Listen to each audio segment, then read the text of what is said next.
بسم اللہ الرحمن الرحیم۔ کن کن لوگوں سے متاثر ہو کے اور کون کون سی ذہن سازی ان کی ہو رہی ہے، کس کس راستے کی طرف ان کو بہکانے کی کوشش کی جا رہی ہے، گمراہ کیا جا رہا ہے، ہماری ذمہ داری کیا ہے؟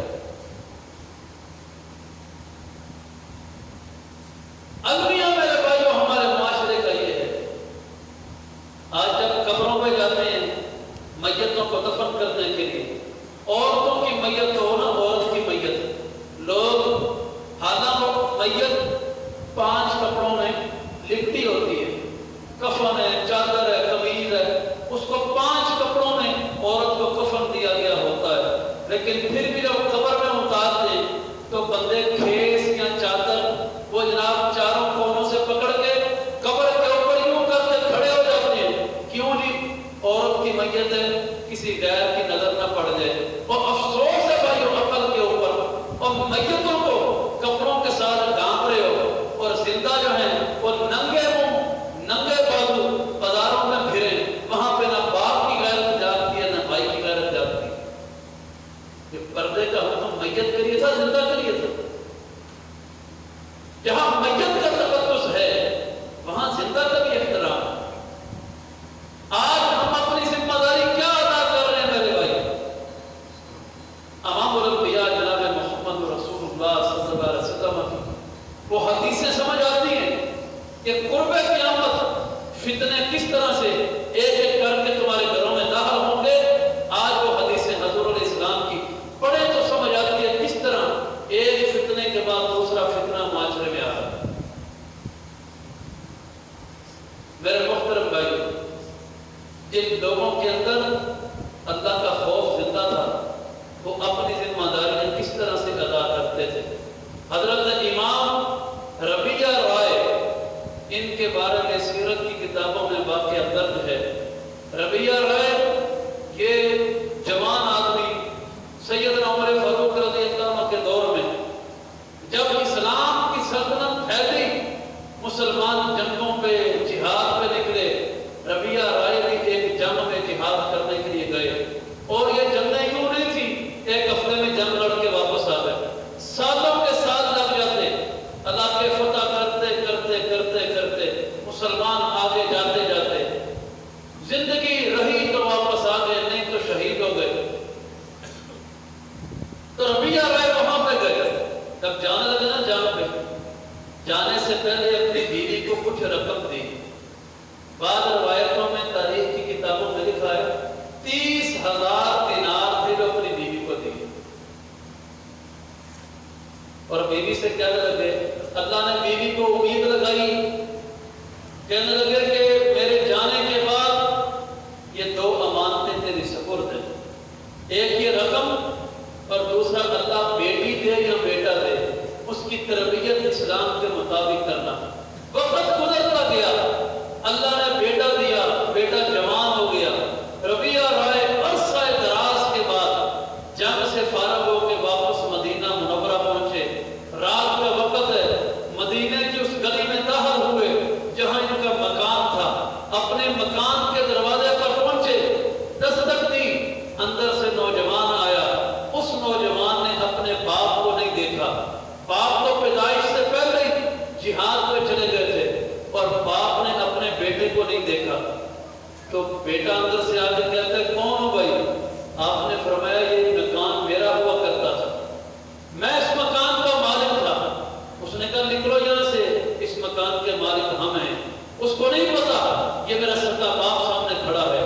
اللہ کی قدرت، شور سن کے اندر سے ماں اس بچے کی آئی تو آ کے کہتی ہے، بیٹا یہ تو تیرا وہ عظیم باپ ہے جو عرصہ دراز پہلے اللہ اور اس کے رسول علیہ السلام کے دین کی خاطر جہاد کرنے کے لیے گیا،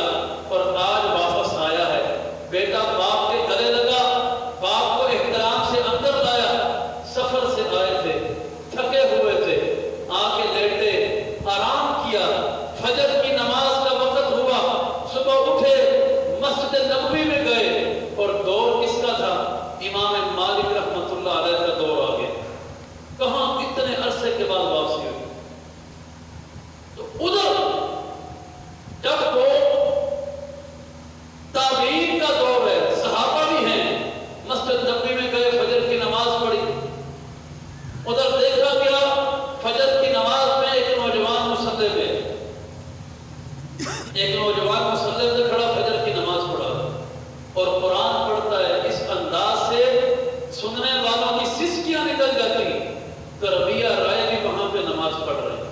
نماز پڑھی، نماز پڑھنے کے بعد ساتھ جو نمازی بیٹھا اس کو پوچھتے ہیں یہ نوجوان جس نے نماز پڑھائی، اس نے اتنا خوبصورت قرآن پڑھا کہ کون ہے، کس کا بیٹا ہے؟ تو وہ آگے سے کہتا ہے کہ اس کے باپ کا نام تھا ربیہ رائے، وہ عرصہ دراز پہلے جہاد کرنے گیا تھا، تو یہ اس کا بیٹا ہے، اس کے جانے کے بعد پیدا ہوا، ماں نے اتنی خوبصورت تربیت کی کہ اس کا بیٹا آج مسجد نبوی کا امام بن گیا۔ تو ربیہ رائے وہیں بیٹھے بیٹھے زاروں کی تار ہونے لگے، اللہ تیری شان کہ میرا بیٹا مصلی رسول پہ اور مدینہ المنورہ میں مسجد نبوی کے مصلی پہ، تو اسی طرح خوشی کے آنسو گر رہے ہیں۔ گھر گئے، بیوی نے پاس بٹھا دیا، کہتی ہے تشریف رکھیں، آپ 2 امانتیں میری سپرد کر کے گئے تھے، میں دونوں امانتوں کا حساب آپ کو دینا چاہتی ہوں۔ ربیہ رائے کہتے ہیں مجھے کسی امانت کا حساب نہیں چاہیے، جو تو نے محنت کی میرے رب نے اس کا نتیجہ مجھے دکھا دیا۔ اور میرے بھائی، خدا کا واسطہ دے کے کہتا ہوں، آج اپنی اولادوں پہ ایک باپ صرف اولاد کا باپ نہیں ہونا چاہیے، اس کو اپنے بیٹے کا دوست بھی ہونا چاہیے۔ ایک ماں کو صرف بیٹی کی ماں نہیں ہونا چاہیے، اس کو بیٹی کی دوست بھی ہونا چاہیے، تاکہ وہ باہر چوکوں میں اپنے دوستوں کے ساتھ جو وقت گزار کے زندگی تباہ کرتا ہے، اس کے باپ کو دوستی ہو، پتا ہو باپ کو کہ میرے بیٹے کا مزاج کیا ہے۔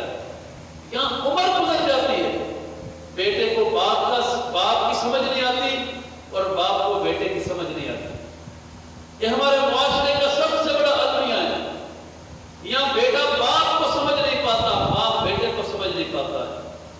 اور میرے بھائیوں، سب سے بڑی تباہی یہ آج ہم نے اپنی اولادوں کو جو موبائل لے کر دیے، باپ بھی بیٹھا ہے، بیٹا بھی بیٹھا ہے، آمنے سامنے گھنٹہ گھنٹہ بیٹھے رہے، نہ باپ کے منہ میں بیٹے سے بات کرنے کے لیے کوئی لفظ موجود ہے، نہ بیٹے کے منہ میں باپ سے بات کرنے کے لیے کوئی لفظ موجود ہے۔ ایک گھر میں، ایک کمرے میں، ایک 4 دیواری میں آمنے سامنے، باپ اپنے موبائل پہ، بیٹا اپنے موبائل پہ۔ ہم نے اپنی ذمہ داری کا تعین میرے بھائیوں کیا ہی نہیں، ہم کو سمجھ ہی نہیں آئی کہ ہماری ذمہ داری کیا ہے۔ میرے محترم بھائیوں، اللہ کا واسطہ ہے کہ اپنی اولاد کم از کم اس قابل ضرور کرو کہ دنیا سے جب جاؤ، کم از کم اولادوں کو قبر پہ کھڑے ہو کے، میت پہ کھڑے ہو کے، اور جنازے کی بخشش کی دعائیں تو آتی ہیں۔ ہمیں یہی نہیں پتا یارو ہم کما کیا رہے ہیں۔ اصل کمائی ہماری اولاد ہے، اصل کمائی ہماری اولاد ہے۔ اس اولاد پہ ہماری محنت کوئی نہیں، ہمارا فوکس کوئی نہیں، ہماری تربیت کوئی نہیں۔ امام الانبیاء جناب محمد رسول اللہ صلی اللہ علیہ وسلم، کائنات کی سب سے بڑی ہستی اور امام، نبیوں کے امام، اور آپ اپنی بیٹی فاطمہ سے کتنی محبت کرتے تھے۔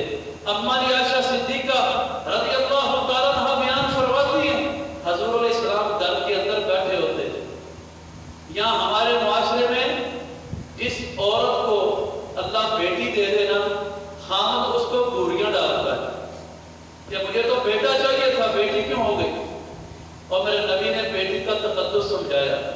اماں عائشہ صدیقہ فرماتی ہیں آپ گھر میں بیٹھے ہوتے اور گلی میں نظر پڑتی کہ فاطمہ آ رہی ہے، حضور علیہ السلام اپنی جگہ سے کھڑے ہوتے، باغ کے باہر جاتے، فاطمہ کو اپنے سینے سے لگاتے، فاطمہ کا دایاں ہاتھ حضور یوں چومتے، فاطمہ کی پیشانی پہ بوسہ دیتے، اور اس کو یوں حضور ساتھ لگا کے نا اندر لاتے۔ فَأَجْلَسَهَا فِي مَجْلِسِهِ، اٹھائیے حدیث کی کتابیں، لفظ موجود ہے، جہاں سرکار دو جہاں حضور علیہ السلام بیٹھے ہوتے، آپ فاطمہ کو اپنی جگہ پہ بٹھاتے۔ یہ بیٹی کا احترام۔ اتنی محبت کے باوجود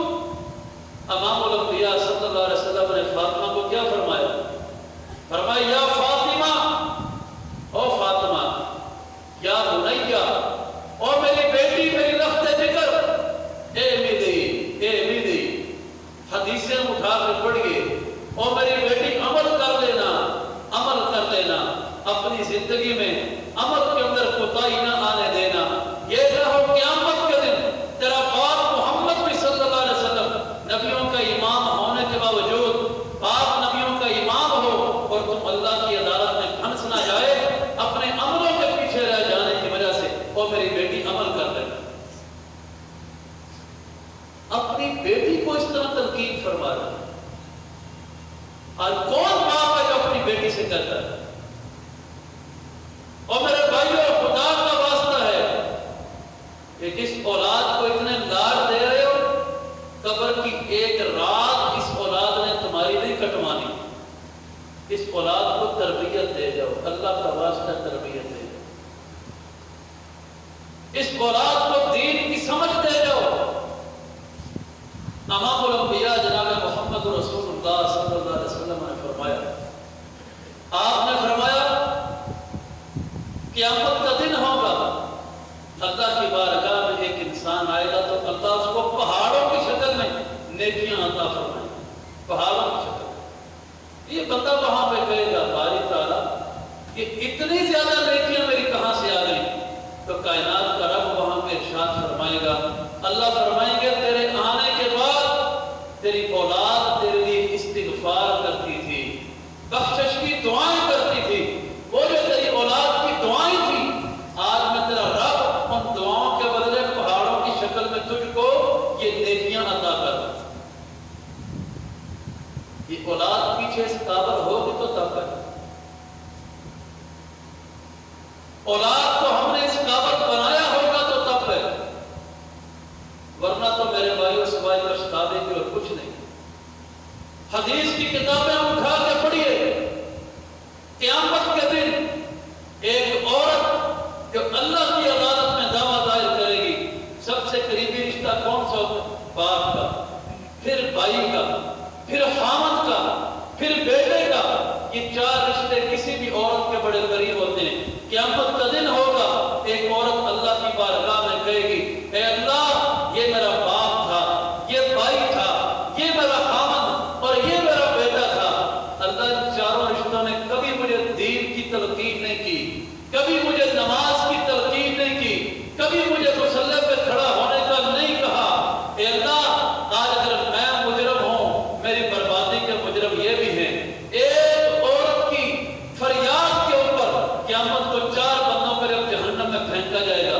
اور بھائیوں، ڈرنا چاہیے، ہم اپنی نمازیں سیدھی کرتے چلے جا رہے ہیں، ہماری بیٹیاں اور بیٹے کس لائن پہ چل رہے ہیں؟ کوئی تربیت نہیں ہے، کوئی تربیت نہیں۔ میرے محترم بھائی اور بزرگوں، اس دور میں پھر بار بار التجا کر رہا ہوں، سب سے زیادہ زور دو میرے بھائی اپنی اولادوں کے اوپر۔ ایک باپ کے پاس اس کا بیٹا بیٹھا ہے، کبھی باپ یوں بھی کر دے کہ بیٹے سے کہے بیٹا موبائل چھوڑ رہا ہوں، دو باتیں میرے ساتھ ہی کر لیں۔ کبھی یہ منظر بھی میرے بھائیوں قائم کرو۔ بیٹی ماں کے پاس بیٹھی ہے اور ماں کہے کہ بیٹی آپ اپنا موبائل چھوڑ کے ہم آپس میں باتیں کر لیتے ہیں۔ یہ کون سی نحوست ہے جو ہمارے معاشرے پہ چل رہی ہے؟ کون سی نحوست ہے جو ہمارے معاشرے پہ چل رہی ہے؟ میرے بھائیوں، حضور علیہ السلام کا فرمان ہے کہ تمہاری سب سے پاکیزہ کمائی یہ تمہاری اولاد ہے۔ میں آپ کو سچا واقعہ ایک سناتا ہوں۔ ایک ہمارے یہاں پہ بھائی تھے، اللہ نے ان کو ترقی دی، عروج دیا، وقت آیا، پھل، اللہ نے بڑا پھل دیا ان کی محنت کا۔ یہاں ایک محلے میں رہتے تھے۔ ایک وقت وہ آیا کہ انہوں نے گجرانوالہ کے ایک سب سے مہنگے علاقے میں کوٹھی بنا دی۔ اللہ نے کوٹھی دے دی، کار دے دی، گھر بار دے دیا۔ پہلے ایک کاروبار تھا، ایک سے دو، دو سے تین کاروبار ہو گئے۔ بندہ نمازی تھا، پرہیزگار تھا، اللہ نے برکت دی بارہ۔ ایک دن بازار سے گزرتے ہوئے اس نے دیکھ لیا، آواز کی، اس نے کہا 5 منٹ دے دے۔ میں اس کے پاس کھڑا ہو گیا، پاس اس کے دوست کی دکان شیشے کا دروازہ تھا اس نے بند کیا، اپنے دوست سے کہنے لگا 5 منٹ باہر چلے جاؤ، میں نے ان سے کوئی اپنا مسئلہ پوچھنا ہے۔ وہ باہر چلا گیا اور وہ بندہ جو ہے مجھے کہنے لگا کہ آپ کو میری ساری صورتحال کا علم ہے، میں پہلے کیا تھا اب کیا ہوں؟ میں نے کہا جی بالکل علم ہے۔ اس نے کہا اللہ نے دنیا کی ہر نعمت دی اور لوگ مجھے دیکھ کے رشک کرتے ہیں کہ اللہ نے اس کو بڑا نواز دیا، اور میری صورتحال یہ ہے کہ میں وہ سردیوں کے دن تھے، کہتے ہیں میری صورتحال یہ ہے میں سردیوں کے ان دنوں میں لمبی راتوں میں ساری رات اپنی کوٹھی کے باہر کرسی پہ بیٹھ کے گزار دیتا ہوں، مجھے نیند نہیں آتی۔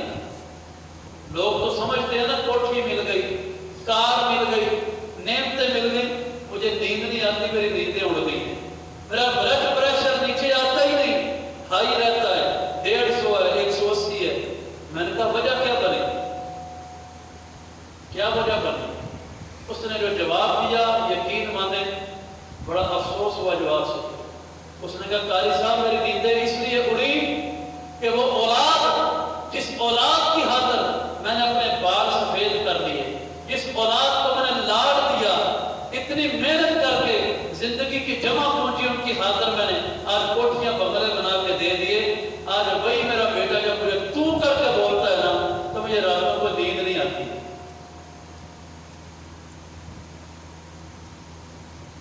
مجھے راتوں کو نیند نہیں آتی، میں پوری رات کوٹھی کے باہر بیٹھ کے رو کے گزار دیتا ہوں، اور میرے بیٹوں نے کبھی آ کے مجھے یہ نہیں کہا کہ ابا اندر آ کے سو جا، انہوں نے کبھی آ کے مجھے اندر نہیں لے کے گئے۔ صرف میرے بھائیوں اولاد کو لاڈ نہ دو، ان کو صرف دنیا کی نعمتیں نہ دو، ان کے لیے دعائیں بھی کرو۔ ہماری ہر دعا میں سب سے پہلے دعا یہ ہونی چاہیے اللہ ہماری اولاد کو آنکھوں کی ٹھنڈک بنانا، ہماری فرما بردار بنانا، اللہ اپنی عبادت گزار بنانا،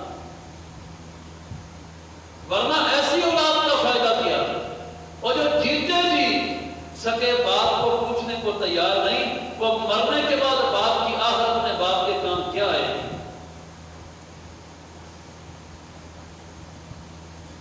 یہ ہمارے پڑوس میں وزیر آباد ہے، وزیر آباد میں محدث پنجاب حافظ عبد المنان صاحب وزیر آبادی رحمۃ اللہ علیہ، اولادیں اگر ایسی بن جائے نا میرے بھائیوں تو پھر اس کا منظر کچھ اور ہوتا ہے۔ پیدا ہوئے آنکھوں سے نبینا، اور باپ نے سمجھا چلو نبینا ہے، کام کاج تو کر کو نہیں سکتا، چلو انہوں سے مسیطے پائے۔ ہمارے یہاں پہ یہی اصول چلتا ہے، جو بچہ پورے گھر کو تنگ کر کے رکھے گا، سکول بھی نہ پڑھے، سکول والے بھی نکال دیں، نکما گھر بھی کسی کی بات نہ سنے، کہتے ہیں یہ مسجد مولوی صاحب کو دے، اور کہتے ہیں مولوی صاحب بچہ کو ہٹائے۔ ہمارے یہاں معاشرے میرے بھائیوں، اس معاشرے میں یہ صورتحال ہے۔ اس باپ نے بھی یہ سمجھا، اس نے کہا آنکھوں سے نبینا ہے، کسی کام کا تو ہے نہیں، چلو مدرسے داخل کرا۔ اس وقت پورے ہندوستان میں شیخ الکل فی الکل سید نذیر حسین محدث، ان کا مدرسہ دلی کے اندر تھا، تو وہ اپنے بیٹے کو لے کر نا دلی میں چلا گیا اور جا کے کہتا ہے سید صاحب یہ میرا بچہ آپ کے پاس ہے، اس کو پڑھا دیں۔ سید صاحب فرمانے لگے بھائی ہمارے پاس گنجائش کوئی نہیں، ہم پہلے جو طالب علم ہیں ان کا خرچہ بڑی مشکل سے پورا کر رہے ہیں، بڑی مشکل سے ان کو جگہ ہمارے پاس ہے، ہم اور طالب علم نہیں رکھ سکتے۔ یہ کہتے ہیں نہیں سید صاحب رکھ لو، رہ لے گا، کیونکہ باپ اپنی طرف سے بیٹے کو ادھر چھوڑنے گیا تھا، مغربان گیا تھا کہ کھا تو نبی نے، وہاں بڑی مشکل سے ضد کر کے بٹھا ہے۔ حافظ عبد المنان صاحب بچے تھے، سمجھ گئے کہ میرا باپ مجھے بوجھ سمجھ کے نا یہاں چھوڑ کے جا رہا ہے۔ جب باپ چلا گیا اپنی کلاس کے ساتھیوں سے کہتے ہیں او بھائیو میرے باپ نے مجھے نبینا سمجھ کے نا بوجھ سمجھ کے یہاں پہ چھوڑ دیا۔ استاد جی کہہ رہے تھے کہ میرے پاس کھانا کھلانے کے لیے گنجائش نہیں، باپ نے تو بوجھ سمجھ لیا، لیکن میں استاد پہ بوجھ نہیں بننا چاہتا ہوں. تم ایسا کرنا جب روٹی ملے نا اپنی روٹی میں سے ایک لقمہ میرے لیے چھوڑ دینا کرنا. دوسروں کی روٹیوں کے چھوڑے ہوئے جھوٹے لقمے کھا کے اللہ کے نبی کی حدیث پڑھنے والے عبد المنان کو ایک وقت وہ آیا، اللہ نے اللہ کے رسول علیہ السلام کی تمام حدیثوں کا حافظ بنا دیا. پھر یہ محدث پنجاب کے لقب سے مشہور ہوئے اور یہ مولانا اسماعیل سلفی رحمۃ اللہ علیہ، حافظ محمد گوندلوی رحمۃ اللہ علیہ، یہ سارے ان کے شاگردوں میں سے تھے. یہی حافظ صاحب کا، انہی حافظ صاحب کے والد جب دنیا سے گئے تو ان کی ماں کو خواب میں ملے. وہ کتاب ہمارے استاد مولانا خالد کرجاکی صاحب نے پوری کتاب لکھی ہوئی ہے ان کی سیرت کے اوپر. اس میں واقعہ درج ہے کہ وہ ملے ان کی ماں کو ان کے بعد، تو ماں نے خواب میں پوچھا کہ اللہ نے کیا سلوک کیا؟ کہتے ہیں اللہ کے ہاں منزلیں بڑی سخت ہیں، لیکن آج اگر اللہ کی عدالت میں میرے کام کو آیا تو وہی میرا نبینہ پتر میرے کام آیا. اور میں آج سوچ رہا ہوں کاش میں باقی اولاد کو بھی اللہ کا دین پڑھا کے آ جاتا. اور میرے بھائی، جب اس انسان نے مٹی کے اندر جانا ہے وہاں کسی فرشتے نے نہیں دیکھنا اس نے سی اے کیا ہوا ہے، اس نے ایم کام کیا ہے، اس نے پی ایچ ڈی کی ہوئی ہے، وہاں کسی فرشتے نے نہیں دیکھنا یہ شہر کا ڈی سی او ہوتا تھا، پورے شہر کا قانون اس کے اندر ہوتا تھا. کسی فرشتے نے نہیں دیکھنا یہ شہر کا جناب عالی کمشنر تھا، کسی نے نہیں دیکھنا یہ صوبے کا وزیر اعلیٰ تھا.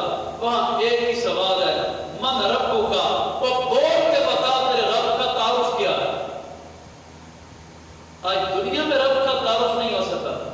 یہ ہمارے ملک کے بڑے بڑے فن ہاں سیاستدان یہ اعتزاز ایسا دیکھ لیں، چوٹی کا وکیل جو ایک کیس کی فیس کروڑوں میں لیتا اور اس کو خالی ایک سورت اخلاص قل هو اللہ احد زبانی پڑھنی نہیں آتی.